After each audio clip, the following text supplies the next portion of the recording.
sedientos de palabra de Dios. Y hay mucha gente hambrienta, mucho pueblo de Dios que ha sufrido, que ha padecido, que han sido víctimas de falsas enseñanzas, de manipulación. Sí, he dicho la palabra manipulación. Personas que han comido veneno. Y en este tiempo de confinamiento y en este tiempo en el que hemos tenido, valga la redundancia, tiempo para leer la palabra de Dios, para estudiarla, para escudriñarla, muchos de ustedes se han dado cuenta de que una cosa es lo que a veces hemos oído o lo que hemos practicado y creído, y otra cosa muy diferente es lo que dice Dios en su palabra. Y aquí de lo que se trata no es de a ver quién tiene más razón que el otro. Aquí de lo que se trata es de saber cuál es la verdad bíblica. ¿Qué es lo que Dios pide? ¿Cómo podemos agradar y honrar al Señor? Y me da igual quién tiene la razón. Porque aquí de lo que se trata es de levantar en alto el nombre de Cristo. Esto no es una competencia para ver quién tiene más gente, para ver quién sabe más. No, eso no es así. Aquí de lo que se trata es de divulgar, difundir el Evangelio para que las vidas sean libres y disfruten. Palabra que suelo utilizar muy a menudo, para que disfruten y se gocen de ser cristianos. Porque lamentablemente he conocido a muchos hermanos agobiados, tristes, cargados, llenos de una condenación innecesaria. Digo innecesaria porque en Cristo somos libres, somos nuevas criaturas, no somos víctimas del pasado. No tenemos por qué estar llorando y sufriendo por pecados que el Señor ya nos perdonó. Y hay que comenzar a disfrutar de esta maravillosa vida y este privilegio de ser llamados hijos de Dios. ¡Qué título más maravilloso! Hijos de Dios, del Rey de Reyes y Señor de los Señores, del Creador del universo, ante el cual toda rodilla se doblará y toda lengua confesará que el Señor Jesucristo es el Señor, para gloria de Dios Padre. Bueno, hermanos, ¿qué les parece si oramos al Señor ahí en su sala, en su casa, en su coche, en su puesto de trabajo o donde quiera que usted se encuentre en este momento, y oramos al Señor para que el Señor dirija este programa y todo lo que hablemos glorifique a Dios? Y al finalizar, como siempre, diremos: gracias, Señor, porque una vez más nos has ministrado, nos has hablado, nos has mostrado la verdad, y que el Señor sea glorificado y reconocido en esta tarde, en este tiempo. Oramos juntos al Señor. Bendito Padre Celestial, te damos gracias en esta tarde, Dios mío, por esta oportunidad nueva que nos das de estudiar tu bendita y preciosa palabra. Ayúdanos a salir de la ignorancia, de las tinieblas, y conocer la verdad tal y como tú la revelaste y la dejaste escrita en tu palabra. Danos sabiduría de lo alto, Señor, y toca nuestros corazones.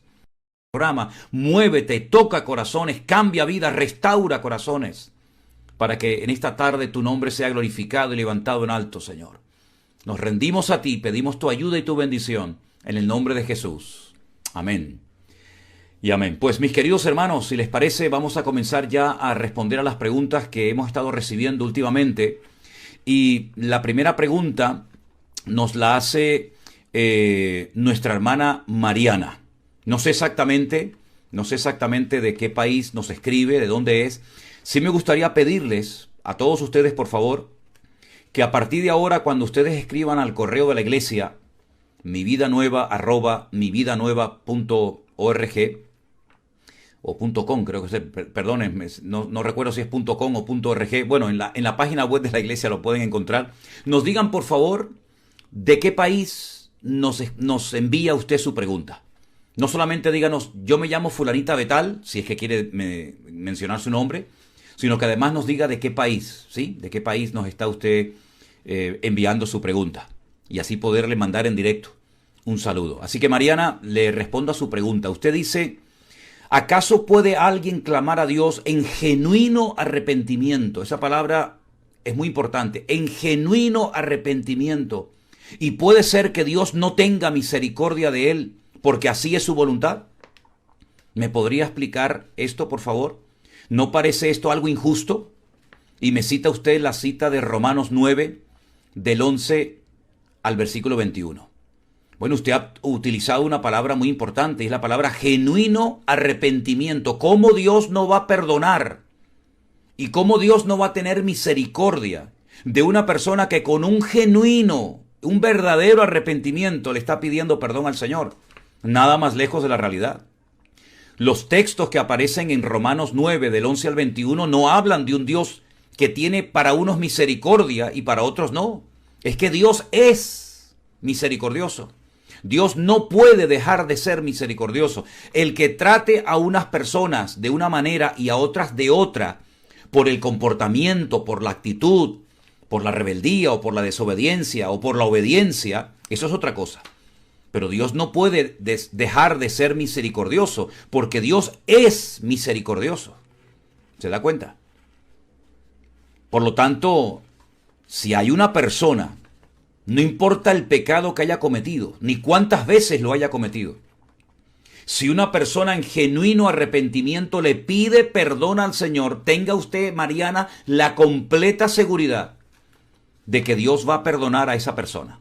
Sea quien sea, se llame como se llame y sea el pecado más horrible que haya podido cometer, porque Dios perdona siempre, repito, siempre, a la persona que con un genuino arrepentimiento le busca y le pide perdón al Señor y clama para que el Señor le perdone y le limpie con su preciosa y bendita sangre. Siempre, siempre. Ahora, es verdad que, por ejemplo, usted cuando lee el versículo, así que no depende del que quiere ni del que corre, sino del que Dios tiene misericordia, Romanos 9:16, eso quiere decir que el hombre no va a tener nunca, digamos, ese poco de gloria para presumir y decir por mis méritos, porque yo busqué, porque yo hice, porque yo obtuve mi salvación. No, el versículo nos da a entender, el versículo nos habla de que la gloria y la honra se la lleva el Señor. Así que no depende de que yo me salvé cuando yo quise salvarme, o yo recibí el perdón de mis pecados cuando yo quise. No, es cuando Dios tuvo misericordia de tu vida. Y Dios del pecador arrepentido siempre, siempre tendrá misericordia. Claro, ahí se menciona el caso de Jacob y su hermano Esaú. Cómo Dios hizo una elección antes de que nacieran. ¿Por qué? Porque Dios lo sabe todo. Dios es omnisciente y Él sabía perfectamente el camino que iba a escoger Jacob, el camino, la vida, la conducta, el comportamiento que iba a escoger Esaú. Pero no es porque Dios tenga a unos misericordia y a otros los odie. No. El que habla así es porque no conoce a Dios. El que habla así es porque no conoce al verdadero Dios. Porque los que conocemos a Dios sabemos que cuando hay, repito, genuino arrepentimiento, Dios siempre perdona. Y no solamente perdona, sino que además hace algo tremendo y maravilloso.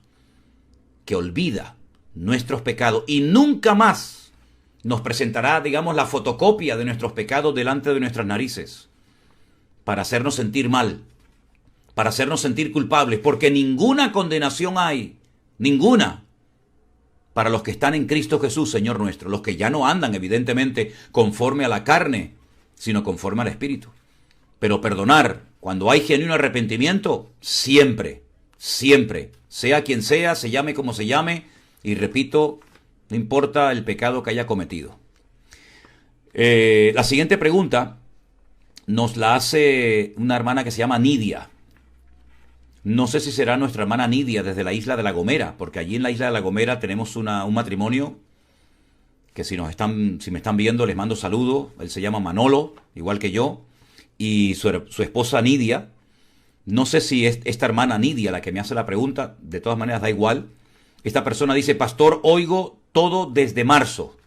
Bueno, gloria a Dios. Pues mire, ya ha pasado un año, así que ya ha tenido tiempo de sobra para aprender mucho, ¿verdad? Bueno, pues esta hermana Nidia dice, y yo tengo muy claro, ella dice, yo tengo muy claro el tema de la idolatría, pero tengo un grupo de amigas a las que aprecio mucho y no me ha sido posible hacerles entender. Me imagino que estará hablando del tema de la idolatría, ¿verdad? Por el tema de las novenas a la Virgen como intercesora. Ellas me dicen que en las bodas de Caná ella intercedió. ¿Cómo les hago entender? Bueno, con todos mis respetos, yo creo que no hay peor ciego que el que no quiere ver y peor sordo que el que no quiere oír. Si me permiten, vamos a ir a Juan capítulo 2, que es donde se menciona el primer milagro de Cristo, por cierto, en una ciudad llamada Caná, en la región al norte de Israel, Caná de Galilea. Y en ese capítulo 2, que es el primer milagro que tenemos constancia de lo que hizo el Señor Jesucristo, hay un momento en el que en esas bodas, porque eran unas bodas que no eran las bodas de Cristo, ni mucho menos, él había sido invitado junto con su madre y ya algunos de sus discípulos a esas bodas, se dan cuenta de que se han quedado sin vino. Y vamos a leer las palabras de María, como algunos dirían, de la Virgen María. Vamos a ver qué dijo la Virgen María en las bodas de Caná de Galilea. Porque pocas veces, déjeme que le diga algo, es interesante, no sé si se ha dado cuenta de esto, que poquitas veces habla la Virgen María en la Biblia. ¿Y cuántas veces habla el Señor Jesucristo, verdad? Qué pocas frases, qué pocas palabras encontramos en los evangelios, tanto en Mateo, en Marcos, en Lucas y en Juan, de María, la madre de nuestro Señor Jesucristo, la esposa de José. Bueno, pues vamos a leer esas pocas palabras de María en esa boda. Al tercer día se hicieron unas bodas en Caná de Galilea y estaba allí la madre de Jesús. Y fueron también invitados a las bodas Jesús y sus discípulos. Y faltando el vino, la madre de Jesús le dijo, no tienen vino. Esas son las palabras de María a su hijo, no tienen vino. Bueno, si usted considera que esto es interceder, es forzar mucho al versículo, es forzar mucho a la escritura a decir lo que no dice. María le está dando a su hijo una información. Ella se ha dado cuenta, las mujeres se dan cuenta de muchos detalles antes que los hombres, porque son así, porque tienen como ese sexto sentido, ¿verdad? Y entonces ella se da cuenta de que algo está pasando. Tal vez ve mucho movimiento, los novios se han puesto nerviosos, los padres de la novia, etc. Y entonces le dice a Jesús, es que no tienen vino. Pero esto no significa que esté intercediendo. Le está diciendo lo que está pasando a su hijo. Que tampoco sabemos si Jesús ya lo sabía, pero bueno, yo creo que sí lo sabía. No tienen vino. Vamos a ver las palabras de Cristo a su madre. ¿Qué tienes conmigo, mujer? Aún no ha venido mi hora. Su madre le dijo a los que servían. Ahora, las palabras de María no van dirigidas a Jesús, a su hijo, sino a los camareros, a los sirvientes, a los criados. Ella le dijo a los que servían, haced todo lo que él os dijere. Si María era tan poderosa, ¿por qué no convirtió ella el agua en vino? ¿Por qué no dijo ella, no se preocupen, yo estoy aquí y mientras yo esté aquí, aquí no va a faltar el vino, porque yo soy la Virgen María Todopoderosa, capaz de hacer milagros, prodigios y maravillas? Llenen las tinajas hasta arriba de agua y sírvanla y ya van a ver cómo el agua se ha convertido en vino. En absoluto. Yo lo que veo, sinceramente, aquí es la impotencia tan grande de María de no poder hacer nada por solucionar un problema, una solución. Más que una intercesión de María, lo que yo veo es a una mujer sincera, que lo era y mucho, a una mujer humilde que reconoce que ella no puede hacer absolutamente nada. Y como que le dice a su hijo, hijo, es que no tienen vino. Y Jesús no le hace un trato preferencial diciendo, ay, sí, mamá, no te preocupes, yo ahora mismo hago lo que tú me digas. No, al contrario, mujer, ¿qué tienes conmigo? Y después ella dice algo tremendo. Haced todo lo que él os dijere. Pero solamente en esa ocasión, solamente en ese momento hay que hacer caso a lo que Jesús dijo, o siempre. Solamente María le dijo a los hombres, a los sirvientes, a los criados que estaban en la sala, en aquella boda, haced todo lo que él os dijere hoy, pero mañana me hacen caso a mí. No, esto era un lema. Esto era algo habitual en María y en todas las personas que conocemos al Señor. Haced caso, obedecer las órdenes, las directrices, los mandamientos que nos da el Señor. ¿Y saben lo que dijo el Señor cuando ya llevaba más tiempo en el ministerio? Si queréis ser mis amigos, haced todo lo que yo os mando. Haced todo lo que yo os mando. Jesús dijo, yo soy el camino, la verdad y la vida. Y nadie viene al Padre sino solamente a través de mí. No dijo, bueno, yo soy el camino, yo soy la verdad, yo soy la vida. Y si quieren ir al Padre, vengan a través de mí y a través de mi mamá, a través de María. Jamás, jamás dijo eso el Señor. Al contrario. Él dijo, yo soy la puerta de las ovejas, el que por mí entrare entrará y saldrá y hallará pastos. Yo soy el buen pastor da su vida por las ovejas. ¿Dónde está María aquí intercediendo? ¿Dónde está María intercediendo? Discúlpeme, es que no es así. Ahora, si alguien quiere insistir en que María en las bodas de Caná intercedió para que su hijo actuara, bueno, que siga creyendo lo que quiera, pero eso no es lo que dice la Biblia. En la Biblia lo que vemos es a una mujer tremendamente humilde, que ya me gustaría a mí, y creo que a todos los cristianos, tener la humildad que aquella santa mujer tuvo, de decir, hagan todo lo que Él les diga, como diciendo, yo no puedo solucionar la papeleta, yo no puedo solucionar el problema. Entonces, si tenemos a Jesús, ¿para qué vamos a ir a mamá? ¿Para qué vamos a ir a María si tenemos al camino, a la verdad y a la vida delante de nuestras narices? Cuando dice la Biblia que no hay otro mediador, no hay entre Dios y los hombres más que Jesucristo hombre. Entonces, en las bodas de Caná de Galilea, María lo que está diciendo es, yo no puedo solucionar este problema. Hagan todo lo que Él os diga, que Él sí sabe lo que hay que hacer y cómo hay que hacerlo. Ahora, que cada uno responda de lo que interpreta de la Escritura, pero yo insisto en que aquí María no está intercediendo, aquí María lo que está haciendo es confesar una impotencia inmensa por algo que se le ha ido de las manos a los novios, tal vez porque calcularon mal o porque bebieron más de la cuenta, y María dice, menos mal que está aquí mi hijo, haced todo lo que Él os ordene. Ay, si todos los cristianos del mundo que aman y respetan tanto a María le hicieran más caso. Ay, si tantos cristianos que hay por el mundo que aman a Dios y son sinceros, prestaran atención a las palabras de María. Haced todo lo que Él os dijere. Sí, haremos caso a todo lo que Él nos dijere. Nuestra vida sería muy diferente y el cristianismo sería una maravilla si todos los cristianos del mundo, evangélicos, católicos, luteranos, wesleyanos, etc., le hicieran única y exclusivamente caso y obedecieran única y exclusivamente al Señor Jesucristo. Qué maravilla sería el cristianismo. En fin, seguimos adelante. Fernanda, otra hermana, nos escribe y dice que en Deuteronomio capítulo 10, versículo 16, se habla de circuncidar el prepucio del corazón.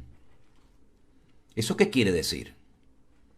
Bueno, usted sabe, Fernanda, y todos ustedes deben de saber, que en el pueblo de Israel se practicaba y se sigue practicando lo que se conoce con el nombre de la circuncisión, que era precisamente a los varones, a los niños, a los 8 días de nacer, se les cortaba el prepucio, como señal de que formaban parte del pueblo de Dios y que estaban de acuerdo con el pacto que Dios había hecho con ellos a través del patriarca Abraham. Ellos presumían de esa marca en su cuerpo. Pero eso no significa de que su corazón estuviera también circuncidado, es decir, entregado, rendido, sometido al Señor Jesucristo, a Dios. Entonces lo que está hablando ahí, en la ley de Moisés, es que sí, está bien la circuncisión, es un mandamiento, había que hacerlo, había que cumplirlo, pero sobre todo lo que tienen que hacer es dejarse tratar, opérense el corazón, déjense cambiar el corazón, porque una cosa es la circuncisión exterior y otra cosa es la circuncisión del corazón, el vivir rendido, sometido, obediente al Señor. Eso es a lo que se refiere Deuteronomio capítulo 10, versículo 16. Circuncidarse el corazón, que es más complicado, ¿verdad? Porque entra en juego la voluntad. A ese niño que lo circuncidaban a los 8 días, el niño no había tomado ninguna decisión. Era algo que tenía que hacerse, sí o sí, y la decisión la tomaban los padres. Es como los que se bautizaron de niño. Ese niño que fue bautizado con poquitos días o pocas semanas o meses, él no se enteró de lo que estaban haciendo allí. Fue su papá, su mamá, el abuelo, el tío, la prima, el sobrino, el padrino, la madrina, los que querían bautizar al niño, pero el niño no sabía lo que estaba allí pasando. Sin embargo, en la Biblia encontramos que los que se querían bautizar lo hacían de adultos, lo hacían de mayores, porque el Señor no quiere que hagamos las cosas por presión, sino por convicción. Y el mismísimo Señor Jesucristo, que sí, también lógicamente fue circuncidado al 8º día, como judío que era, a los 30 años pidió ser bautizado por Juan el Bautista en las aguas del río Jordán. Por eso muchas personas, incluido este que les habla, cuando ya fuimos adultos y entendimos lo que significa el bautismo, dijimos, no, aquello que nos hicieron, aquello no sirvió para nada. Aquello no sirvió para nada. De hecho, en la Biblia no hay ni un solo ejemplo de niños que fueran bautizados. Ni uno. Ni uno. Entonces, si hacemos caso a lo que dijo María, haced todo lo que Él os dijere, ¿qué dijo el Señor Jesucristo? Id por todo el mundo y predicad el Evangelio a toda criatura. El que creyere y fuere bautizado será salvo. Por eso, las personas que conocen al Señor, y muchos de nuestra iglesia virtual, ahora que, si Dios lo permite, el mes que viene los vamos a conocer, han pedido ser bautizados ahora de adulto, porque ahora entienden el Evangelio, porque ahora saben lo que significa bautizarse. Aquello que hicimos hace años atrás, aquello era producto de una religión muerta, de una imposición de mandamientos de hombres, de tradiciones, pero que ahora que las escamas, gloria a Dios, han caído de nuestros ojos y hemos entendido el Evangelio y tenemos acceso directo a Dios, al Padre, y tenemos acceso a las Sagradas Escrituras, ahora entendemos que tenemos que bautizarnos como señal de que hemos nacido de nuevo y que hemos entendido el Evangelio y queremos seguir a Cristo hasta el final, hasta las últimas consecuencias. ¿Se da cuenta? Entonces la circuncisión externa era algo que se te hacía sin tú pedirlo, porque eras un niño de 8 días. ¿Qué va a pedir un niño de 8 días? Nada.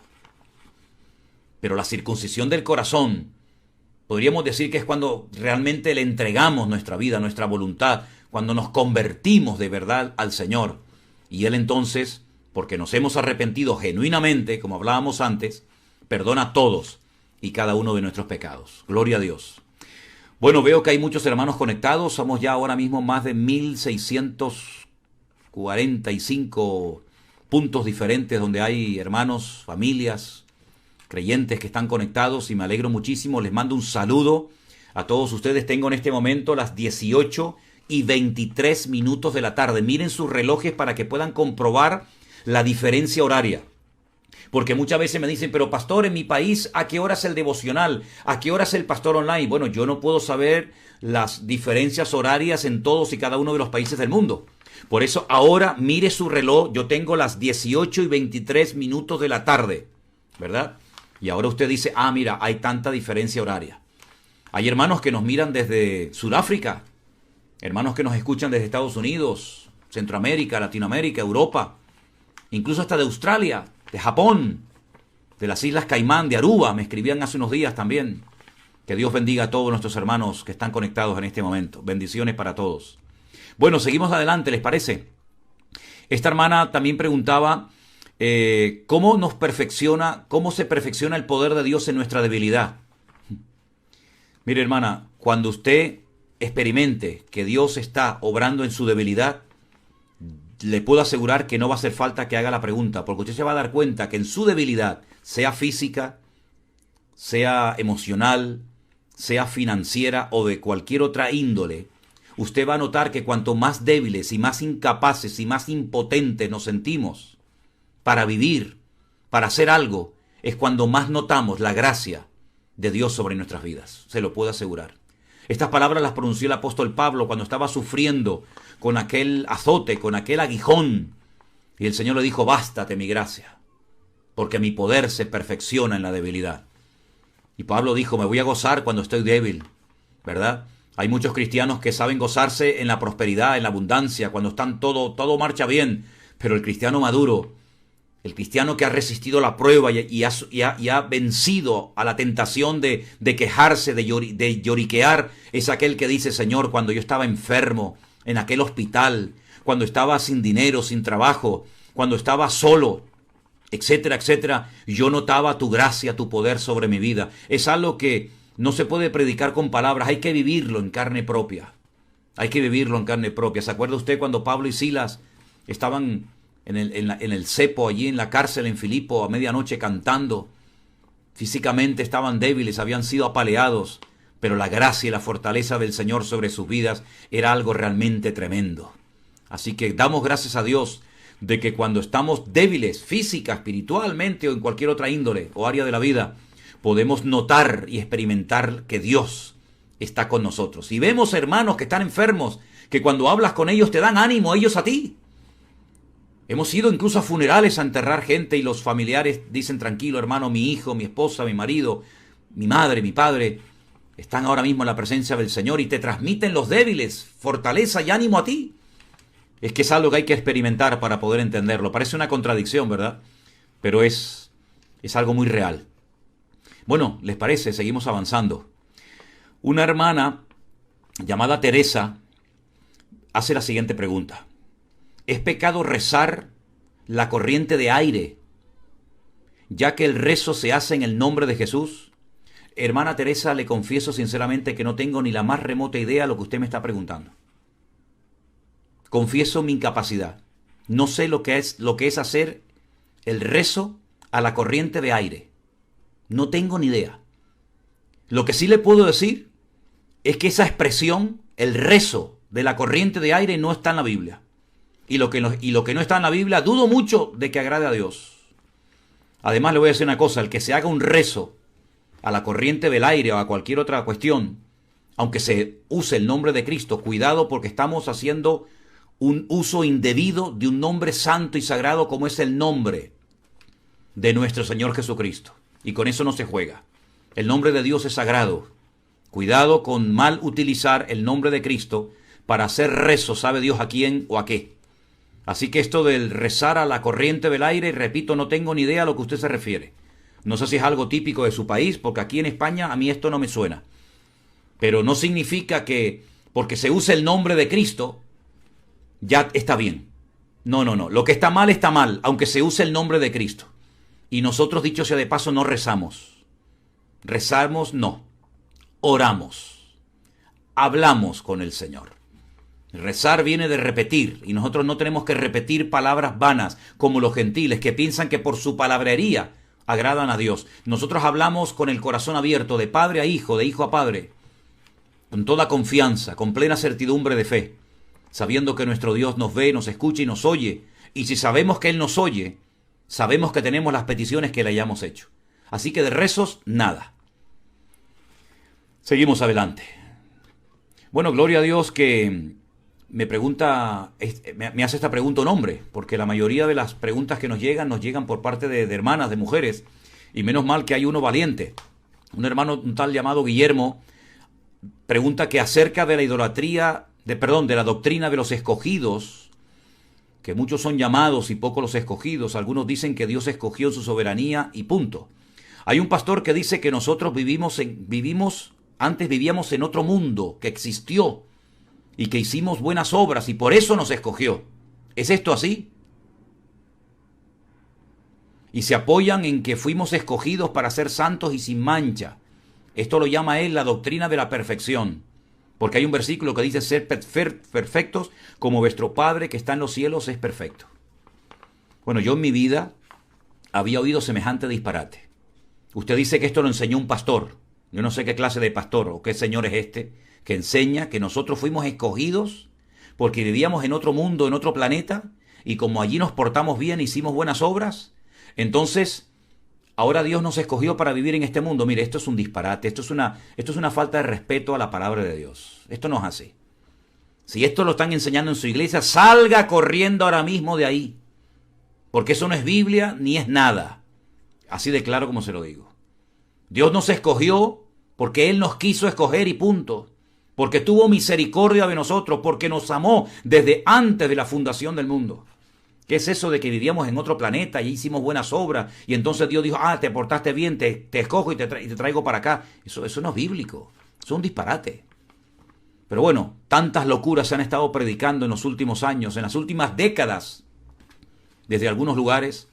Y gracias al Señor, que muchos de ustedes, Dios ha tenido tremenda misericordia y les ha abierto los ojos y los ha sacado de circos, de lugares donde estaban siendo envenenados y manipulados con la palabra, haciéndoles creer en falsas expectativas y promesas que no eran para usted. Y creo que ayer en el mensaje que di en la tarde en la iglesia, en nuestra iglesia aquí en Tenerife, dejé bien claro, ¿verdad? Ahí está el mensaje grabado, almacenado en YouTube. Una cosa son las promesas personales, otra cosa son las promesas genéricas y otra cosa son las promesas que tienen una condición, las promesas condicionales. Si no escuchó el mensaje, ahí está. Pero eso de que vivimos en otro mundo y Dios nos escogió, eso es un disparate. Dios nos escogió porque es bueno y para siempre es su misericordia. No por nuestros méritos, no por lo que hicimos, sino al contrario, porque éramos pecadores. Porque éramos pecadores y condenados eternamente al infierno. Por eso Dios tuvo misericordia y se apiadó de nosotros y mandó a su Hijo unigénito al mundo para que todo aquel que crea en Él no se pierda, mas tenga vida eterna. Porque antes de conocer a Cristo, estábamos muertos, sí, muertos en nuestros delitos y pecados. Pero por la misericordia y por la gracia de Dios, hoy estamos vivos. Y como decía aquel, ¿verdad? Antes era ciego, mas ahora veo. Bueno, mis queridos hermanos, hay una pregunta que la verdad es que cuando yo leo estas cosas se me conmueve el alma. Se me conmueve el alma porque veo que hay algunos que siguen y siguen y siguen y no quieren dar su brazo a torcer. Y como decía hace un instante, no hay peor ciego que el que no quiere ver. Son ignorantes voluntarios, ignorantes que han decidido seguir en la ignorancia y en la mentira y encima la divulgan. Y miren lo que les voy a leer ahora. Cristina, una hermana llamada Cristina nos dice, para mí es muy difícil hablar con algunas hermanas y sinceramente no sé cómo sacarlas del error, porque sé que son personas que aman a Dios, pero yo creo que están equivocadas. Y ahora ella argumenta y dice, yo necesito entender el tema este de los profetas. Dicen que si algo se ha profetizado por estos profetas de hoy en día y no se ha cumplido, es porque nos faltó oración y fe. Porque Dios dice en su palabra en Amós, capítulo 3, versos 7 y 8, que Dios no hará nada si antes no se lo revela a sus siervos los profetas. Porque no hará nada el Señor sin revelar su secreto a sus siervos los profetas. Si el león ruge, ¿quién no temerá? Si habla el Señor, ¿quién no profetizará? Aquí sí me quiero parar, porque la verdad es que cuando yo oigo estas cosas, se me revuelven las tripas, se me revuelve el alma. Es decir, lo que antes se conocía en la Biblia como falsos profetas,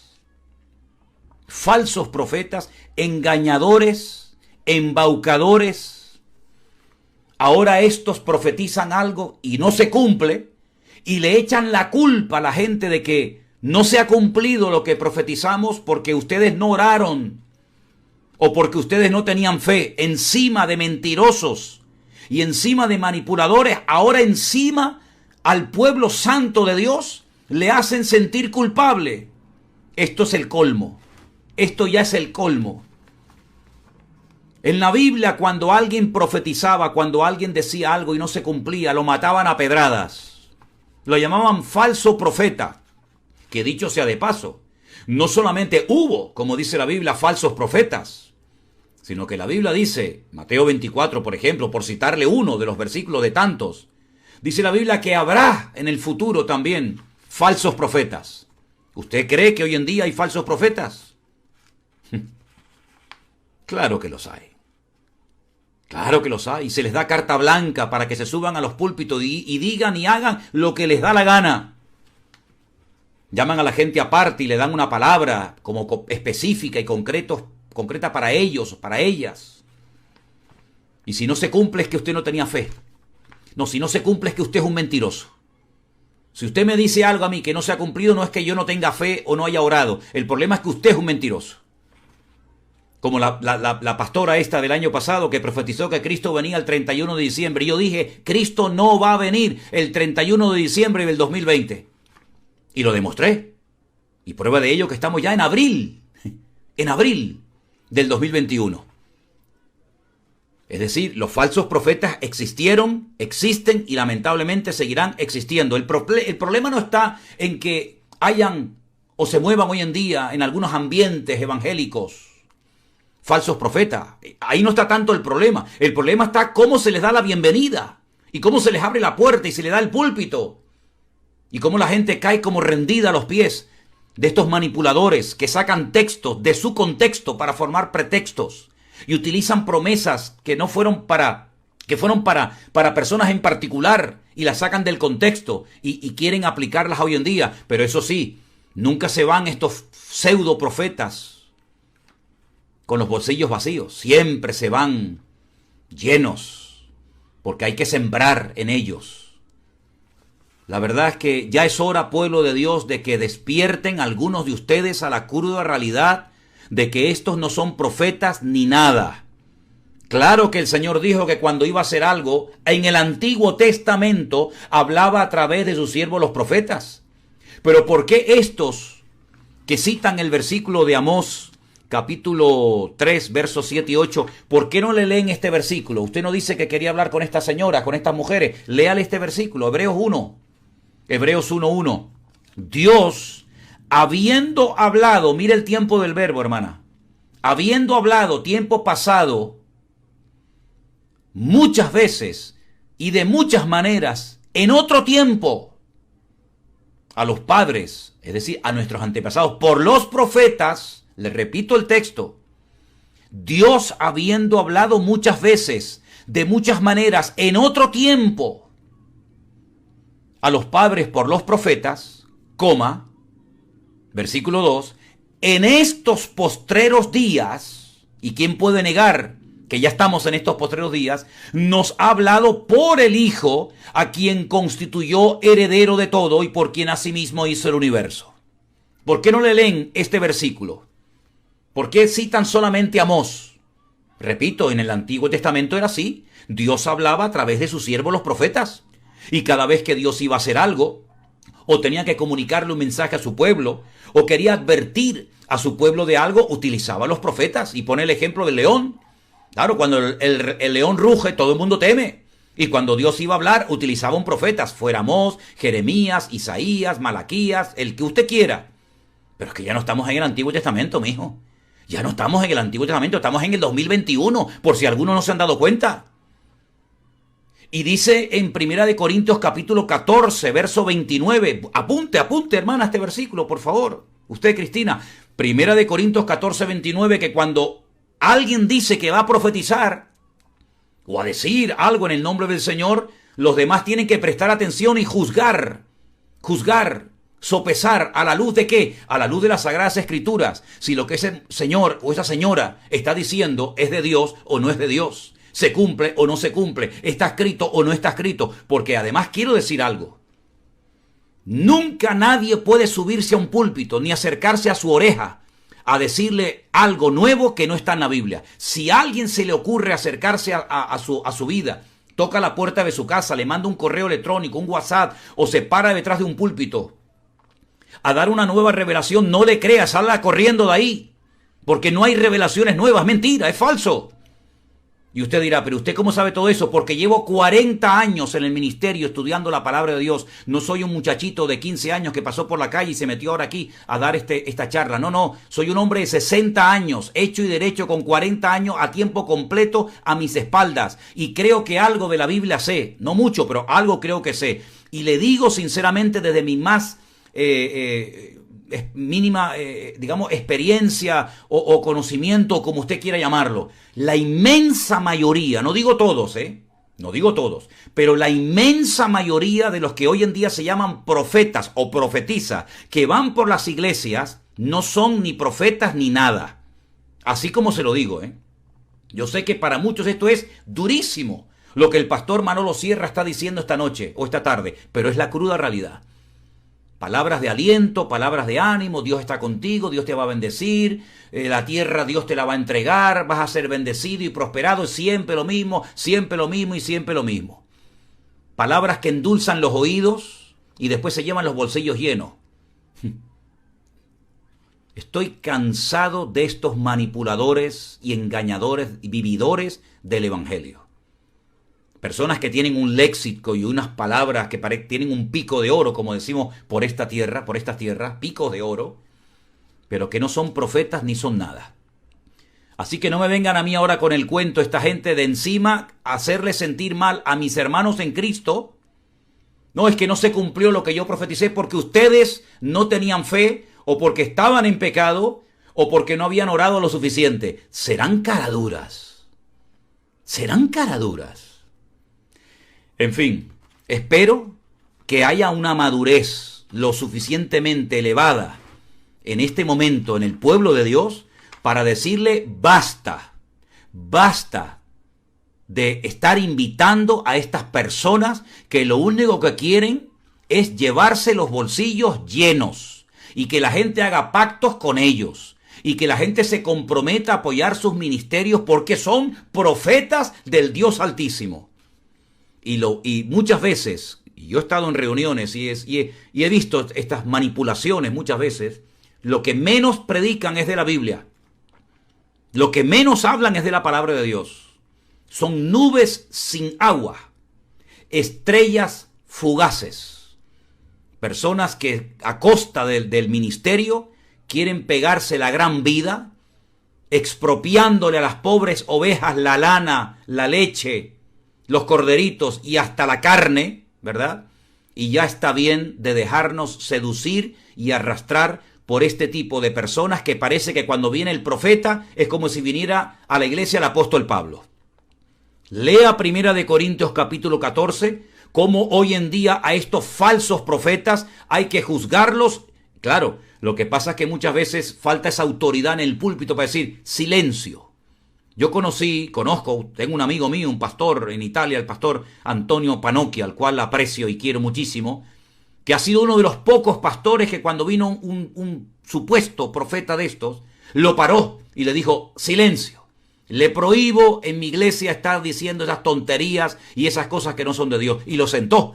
Hay que ser muy valiente y hay que tener mucha bendición y respaldo de Dios en tu vida para tomar como pastor las riendas de tu congregación. No le entregues el púlpito a cualquiera, querido y amado pastor. No le entregues la llave de la iglesia a cualquiera que venga, que no sabe ni de dónde viene ni a dónde va. Pastor, ame a su iglesia, cuide su iglesia, proteja su iglesia.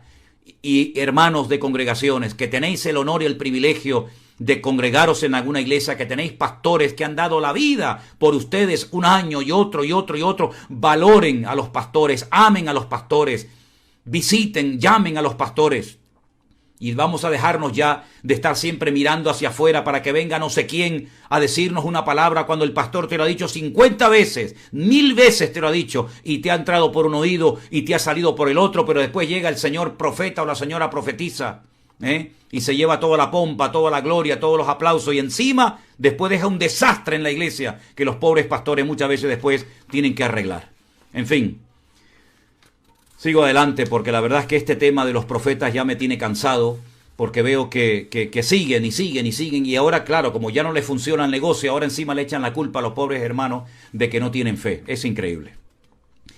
Hay una hermana que se llama Alma, un nombre muy, muy bonito, un nombre bíblico, que dice que usted leyó en la Reina Valera, en la versión antigua, en Números capítulo 23, verso 22 y en otro pasaje de Deuteronomio y también en otro pasaje de Isaías, se habla del unicornio. Esta es una mala interpretación, traducción, estoy equivocada. Mire, hermanas, vamos a ver. Hay animales en la Biblia que se mencionan que hoy en día no existen. Sí, así es como se lo digo. Hay muchas especies animales que no existen. Muchísimos animales que existieron en la época, incluso hasta de Jesús, desaparecieron. Que hubo un animal que la Biblia lo llama el unicornio. Bueno, pues puede ser. Puede ser que hubiera el unicornio. No es que sea una mala traducción, es que en ese momento, bueno, la palabra que se utilizó para describir ese animal fue esa, pero lo que sí quiero dejar bien claro es que hay muchísimos animales, que incluso árboles y plantas y seres vivos, ¿verdad?, que dejaron de existir con el paso del tiempo. Y hoy en día hay muchas especies de aves, de mamíferos, que están en un peligro de extinción tremendo. Por lo tanto, no nos sorprenda de que muchos de los animales que existieron en los tiempos de la Biblia ya hayan dejado de existir y no los pudimos llegar a conocer, ¿verdad? De hecho, si se meten ustedes en internet, van a ver fotografías de animales que hasta hace unos pocos siglos o unos pocos años atrás existían y ya prácticamente desaparecieron y no hay ninguno en ninguna parte del mundo. Bueno, y finalmente hay una hermana llamada Mari Carmen que dice, yo he leído en Deuteronomio capítulo 7, concretamente me menciona el versículo 14, donde hace referencia y cito, bendito serás más que todos los pueblos de la tierra, no habrá en ti varón ni mujer estéril, ni en tus ganados. Sin embargo, dice María del Carmen, yo veo en la palabra de Dios que hay mujeres estériles, como el caso de Ana, el caso de Elizabeth, Sara y otras. ¿Cómo puedo entender esto si esto era una promesa de Dios para su pueblo escogido? Bueno, pero yo le hago una pregunta a su pregunta. Si la promesa de Dios es que en su pueblo no hubiera mujeres estériles, ¿Dios sanó a Sara? ¿Dios sanó a Rebeca? ¿Dios sanó a Raquel de esterilidad? ¿Fue sanada de esterilidad Ana y Elizabeth, mujeres que usted menciona, sí o no? Luego ahí está la promesa cumplida. Si el Señor dice, en mi pueblo no habrá esterilidad, ¿qué hacía Dios? La sanaba para que no hubiera esterilidad en el pueblo de Dios. Así de fácil. Que nacían estériles, pero Dios las sanaba. Y gracias a los milagros que Dios hizo en Sara, en Rebeca, en Raquel, en Ana y en Elizabeth, nacieron grandísimos hombres de Dios. Si no hubiera el Señor sanado a Sara, Isaac nunca hubiera nacido. Si no hubiera sanado a Rebeca, Jacob y Saúl nunca hubieran nacido. Si no hubiera sanado a Raquel, Benjamín y José nunca hubieran nacido. Si no hubiera el Señor sanado a Ana, pues no hubiera nacido el profeta Samuel. Y tampoco hubiera nacido Juan el Bautista si el Señor no hubiera sanado a Elizabeth. Por lo tanto, el que el Señor prometiera que en su pueblo no habría mujer estéril, pues ahí vemos que la promesa se cumplió al pie de la letra. Si había un estéril, automáticamente se oraba y el Señor actuaba y sanaba a las mujeres estériles del pueblo de Israel, porque esa era la promesa de Dios. Bueno, y estas eran todas las preguntas que había para hoy. Queda una pendiente de una hermana llamada Mariana, que me hace referencia a Romanos capítulo 9. No, perdón, disculpen. Una hermana llamada Yolanda, que hace referencia a Romanos capítulo 4, los versículos del 4 al 7. Yo siempre he dicho que es muy importante leer todo el capítulo cuando viene desarrollando el autor, ¿verdad? Cuando viene desarrollando el autor un tema. Y el capítulo 4 empieza hablándonos de un tema que lo va poco a poco ampliando y desarrollando Pablo. Y usted coge el capítulo 4, saca del 4, el 5, el 6 y el 7 y me dice esto que quiere decir. Para entender esos versículos, usted tiene que leer todo el capítulo. Y fundamentalmente, sí, mi nombre es José Manuel Sierra. Por ahí veo que hay algunos que están diciendo, bueno, ¿y este pastor cómo se llama? José Manuel Sierra. No Juan Luis ni Juan Manuel, sino José Manuel Sierra. Pero bueno, en el capítulo 4 se viene desarrollando entre el tema de la justificación por las obras, la justificación por la fe, y se habla de Abraham. Abraham no cumplió nunca la ley, la Torá. Algunos dirán, ¿cómo? ¿Abraham no cumplió la ley? No, ¿por qué? Porque no existía. ¿A través de quién vino la ley, la Torá? Los 5 primeros libros de la Biblia. El Jumash, el Pentateuco, a través de Moisés. Y Moisés no había nacido en la época de de Abraham. Abraham nunca leyó la Torá. Abraham nunca leyó la Biblia. Y Jacob tampoco. Isaac tampoco.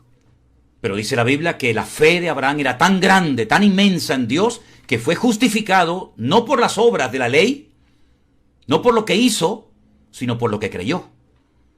Y después, para reforzar el pensamiento, se menciona parte del Salmo 32, los primeros versículos escritos por el rey David, donde dice, bienaventurado aquel cuyas iniquidades son perdonadas y cuyos pecados son cubiertos, y bienaventurado el varón a quien el Señor no inculpa de pecado. Es decir, hubieron hombres en la Biblia que sin cumplir la ley fueron justificados, declarados justos, sadiquín. Y el caso de Abraham es el más notorio y el más significativo. Eso es de lo que habla el capítulo 4. Nosotros, sin embargo, hoy en día tenemos la orden de vivir por fe, pero la fe sin obras está muerta. Por lo tanto, las obras a las cuales nosotros tenemos que dedicarnos hoy en día no es a las obras de la ley, porque nadie puede cumplir la ley, sino a las obras que de antemano Dios preparó para todos y para cada uno de nosotros. Y esto sería un tema para tratar más adelante. Hay cosas, hay obras, hay acciones, hay un trabajo, hay un ministerio, hay funciones, hay responsabilidades a las cuales tenemos que dedicarnos y prestar suma atención, porque son las cosas que Dios preparó de antemano para cada uno de nosotros, para que no perdamos el tiempo, ni nos estemos entreteniendo con juguetes ni imitando a este pastor o al otro, cómo ora, cómo canta, cómo... No, sino que usted tiene que descubrir el plan, el diseño de Dios para su vida, el propósito de Dios para su vida particular y personal.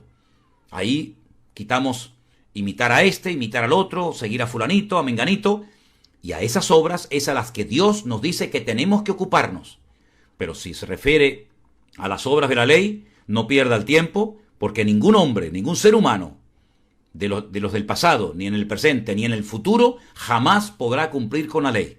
Porque la ley es una ley perfecta, es una ley que Dios la dio para llevarnos a Cristo, y ahora que estamos en Cristo, ya no necesitamos, bajo ningún concepto, esforzarnos por cumplir los 613 mandamientos de la Torá o de la ley, del Humash o Pentateuco, porque no se pueden cumplir. Y además, aunque quisiéramos cumplirlos, tampoco se puede, porque más de 400 de estos 613 mandamientos no se pueden cumplir porque el templo no existe y el sistema de sacrificios quedó totalmente abolido, caducado en el tiempo, porque a través del ministerio y a través del sacrificio perfecto de Cristo en la cruz, se abolieron todos los sacrificios. Por lo tanto, hay que entender lo que es el Evangelio, a lo que nos compromete nuestra fe en el Señor Jesucristo y a lo que no nos compromete. Por eso yo digo, no se preocupen, y termino con esto, no se preocupen por lo que no pueden hacer, más bien ocúpense en lo que sí pueden y deben de hacer. ¿Me entendió?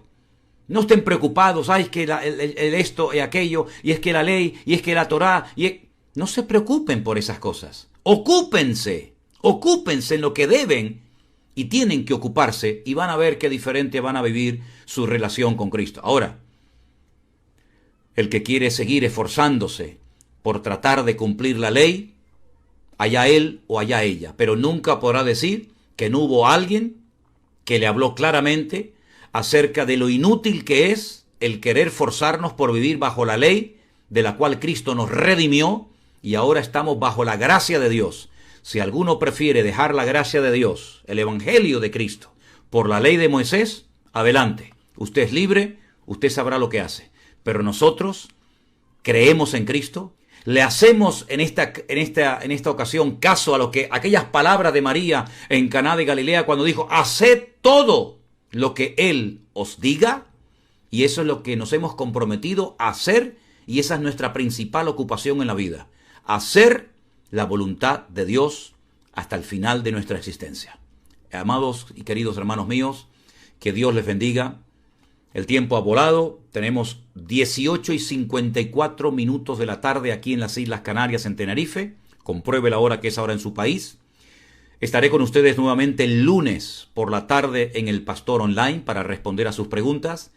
Y mañana, como saben, de lunes a viernes tendremos el devocional. No quiero despedirme sin antes darle gracias a todos los que están orando por nosotros y por este proyecto que tenemos, que con la ayuda del Señor vamos a conseguirlo. El próximo mes de mayo estaremos viajando por muchos lugares, visitando, conociendo personalmente a todos nuestros hermanos de nuestra iglesia virtual, del grupo número 3, en España y, si Dios lo permite, también en algunos países de Europa. Miles y miles de kilómetros haremos. Contamos con vuestro apoyo, con vuestras oraciones. Gracias por estar orando por nosotros. Lo noto que las oraciones son tremendas a nuestro favor. Y también, de todo corazón, una vez más, gracias a todos ustedes que apoyan con sus ofrendas, que sin pedirlas, ustedes sienten en su corazón el deseo de ayudarnos para que la obra siga adelante y no se detenga. Que Dios les bendiga y, si les parece, terminamos orando. Bendito Padre Celestial, muchas gracias por este privilegio que me has dado de estar con mis hermanos a través de este medio respondiendo a sus preguntas. Que tu nombre sea glorificado, mi Señor. Gracias porque tu palabra nos habla, tu Espíritu Santo nos ilumina y nos da la sabiduría y la gracia necesaria para seguir caminando firmes en tus caminos. Gracias por la salvación tan grande que nos has dado en Cristo Jesús, nuestro Señor. Bendigo a todos mis hermanos, síguenos ayudando y cuidando de todo peligro y de todo mal, y seguimos creyendo y confiando en ti. Y nos agarramos a tu palabra, a tus promesas, sabiendo que son todas seguras y firmes en Cristo Jesús. A ti la gloria y la honra. Amén y amén. Pues mis queridos hermanos, trataré con paciencia